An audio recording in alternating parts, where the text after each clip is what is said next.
Hi! So, you wanna know how to solve a fidget cube?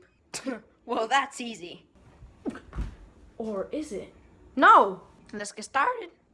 Well, the first things you're gonna need to do to solve it are scramble it. Now, scrambling is hard. You're gonna need to flip the switch on the cube at least 20 times. So, watch me as I proceed to flip the switch.